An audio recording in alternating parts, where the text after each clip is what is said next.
সুস্থ থাকতে চান, আপনি চান যে আপনার কখনো ক্যান্সার না হোক, আপনি চান যে আপনার কখনো ব্লাড প্রেশার না বাড়ুক, আপনি চান আপনার কখনো ডায়াবেটিস না হোক, আপনি চাচ্ছেন আপনার ওজন সবসময় যেন নিয়ন্ত্রণে থাকে, আপনি যেন স্লিম ফিট এবং দীর্ঘ বয়স পর্যন্ত যেন নিজের যৌবন ধরে রাখতে পারেন। এর জন্য একটাই দরকার, সেটা হচ্ছে না খেয়ে থাকা।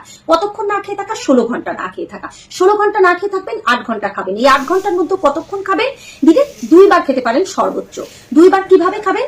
খাওয়ার নিয়মটা হচ্ছে সকাল 10টায় খাবেন এবং সন্ধ্যা 6টায় খাবেন। সন্ধ্যা 6টার পর থেকে সকাল 10টা পর্যন্ত পিপাসা হলে আপনি ওয়াটার ইনটেক করুন। তাহলে কি হবে?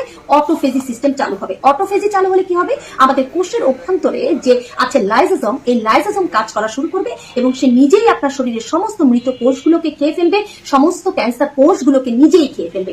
আপনাকে কোনো চিন্তা করতে হবে না। আমাদের শরীরে প্রাকৃতিকভাবে নেচার আমাদেরকে দিয়েছে, সৃষ্টিকর্তা আমাদেরকে সৃষ্টি করেছে এমন ভাবে যে আমাদের শরীরের টক্সিন, ক্যান্সার কোষ, মৃত কোষ প্রতিনিয়ত সেটা শরীরের ভেতরে নিজেই খেয়ে ফেলবে। সেটা হচ্ছে লাইসোজোম। এই লাইসোজোমটাকে চালু করুন, অটোফেজি চালু করুন। তাহলে দেখবেন আপনাকে সুস্থ রাখতে কোনো ঔষধ লাগবে না। ভিডিও ভালো লাগলে শেয়ার দিন এবং না বুঝলে কমেন্ট করুন। ধন্যবাদ।